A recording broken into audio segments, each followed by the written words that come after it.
बिस्मिल्लाहिर्रहमानिर्रहीम। अस्सलाम वालेकुम। Welcome to Arshi Khan's kitchen. Arshi Khan के किचन में आज हम बना रहे हैं मकई के आटे के क्रिस्पी चिकन कबाब्स, जो कि बहुत यूनिक हैं और ये हमारी रेसिपी जो है आपको बहुत पसंद आएगी। तो आइए स्टार्ट करते हैं। कि चिकन कबाब बनाने के लिए हम ले रहे हैं 2 कप मकई का आटा। ये 2 कप मकई का आटा हो गया। 2 कप मकई का आटा। 1 हमने लिया है टमाटो, उसे कर लिया है चॉप। 1 अनियन लिया है, उसे भी चॉप कर लिया है। 1 टीस्पून जो है क्रश्ड हमने लिया है लहसुन। 1/2 कप हमने लिया है धनिया, उसे भी चॉप किया, शामिल किया इसमें। 1/2 कप पुदीना, उसको भी चॉप किया और शामिल किया। ग्रीन चिलीज ली हैं, उन्हें भी चॉप करके शामिल किया।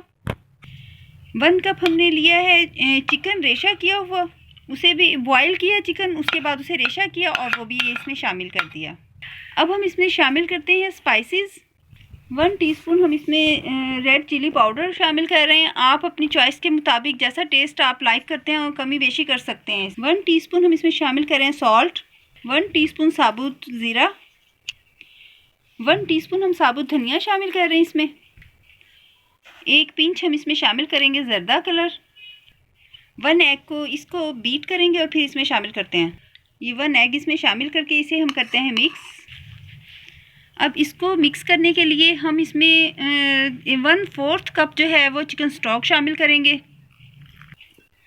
हमने 1/2 कप चिकन स्टॉक लिया, उसे 2 दफ़ा करके हमने इसमें शामिल किया। 1/2 टीस्पून हम इसमें शामिल कर रहे हैं चाट मसाला। टीस्पून हम इसमें शामिल करेंगे पिसा हुआ गरम मसाला।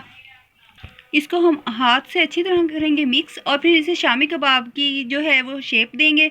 बस हमने आपके साथ शेयर की है। इसमें ये 16 कबाब्स जो हैं वो हो गए हैं रेडी। अब हम इनको बना लेने के बाद शेप हमने इन्हें दे ली है। अब इन्हें हम फ्राई करते हैं। ऑयल हमने कर लिया है गरम। हल्की आंच पर हमने ये सारे कबाब जो हैं फ्राई करने हैं। अगर बहुत तेज़ आंच कर देंगे ये ऊपर से एकदम से डार्क कलर हो जाएगा इनका और अंदर से ही कच्चे रह जाएंगे। इनको जितना थिन आप कर सकते हैं, हाथ से इनको पतला पतला करके हमने ऑयल में डालना है। ये देखिए ये हमारे क्रिस्पी कबाब हो रहे हैं तैयार। ये 1 साइड से हो जाएं तो इस तरह से हमने इन्हें पलट लेना है, लेकिन लो फ्लेम पर हमने इसे पकाना है, बहुत तेज़ हीट नहीं करनी है। कि इस तरह से फ्राई करके हमने ये निकाल लेने हैं। अब बाकी और भी जो हैं वो फ्राई करते हैं। बाकी हैं ये भी फ्राई हो रहे हैं, इनको भी हम निकालते हैं। लीजिए जनाब, कबाब्स हो गए हैं बिल्कुल रेडी, मकई के आटे के चिकन वाले कबाब। तो आपने ज़रूर ट्राई करना है, बहुत टेस्टी हैं, हेल्दी भी हैं। तो इजाज़त दीजिए, नेक्स्ट बेहतरीन रेसिपी के साथ हाजिर होंगे। अल्लाह।